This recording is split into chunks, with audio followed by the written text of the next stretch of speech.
Now, what a week it's been when it comes to international affairs. Joining me to get the latest on the top stories is Director of the Australian Strategic Policy Institute's Defence Strategy and National Security Program, Michael Shoebridge. Michael, welcome. What's happening in Russia? A few months ago, Yevgeny Prigozhin mounted a failed coup against Vladimir Putin. Then this week, his private jet fell out of the sky. And only today, US officials claim that the plane was intentionally brought down. What's going on? What's the truth of this situation? Well, Amanda, we won't know what actually happened to Prigozhin's aircraft, but the least likely thing is it was an actual simple air accident. Anywhere else in the world, that would be the first explanation. In Putin's Russia, that is the least likely thing. The most likely thing is that Prigozhin was killed on Putin's instructions, and any investigation that the Russian authorities launch will not find that. But there's an outside chance Prigozhin wasn't even on the plane. He set this up himself, and we'll find, like Radovan Karadzic, the Serbian war criminal, Prigozhin years from now will be found as a faith healer with a big beard in a small village, hiding from people. So the Elvis sightings and the Prigozhin sightings will have to be on the same lists.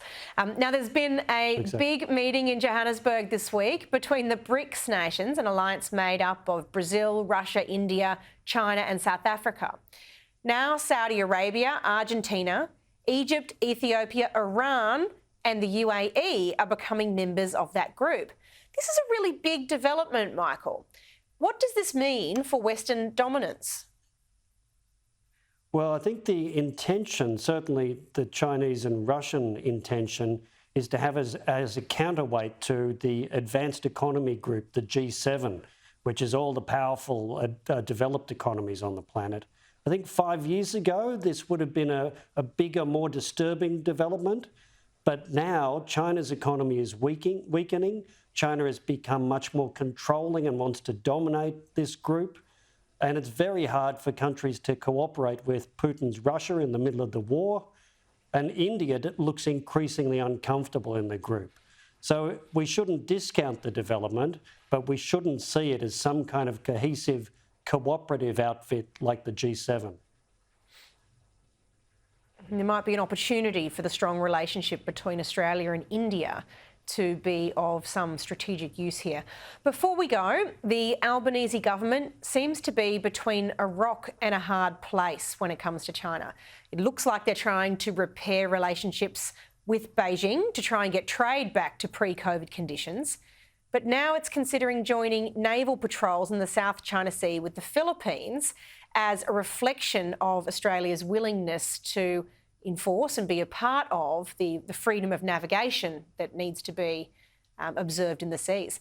These are tough decisions to be made here, but what should Defence Minister Richard Marles be doing here to get the balance right? Well, I think the key thing is you can't stabilise a relationship with a destabilising power, and that is China.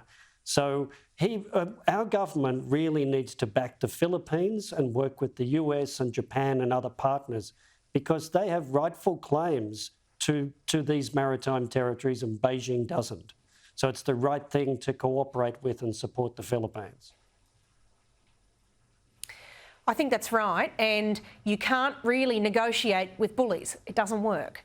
Thank you very much, Michael Shoebridge, for your time and your expertise.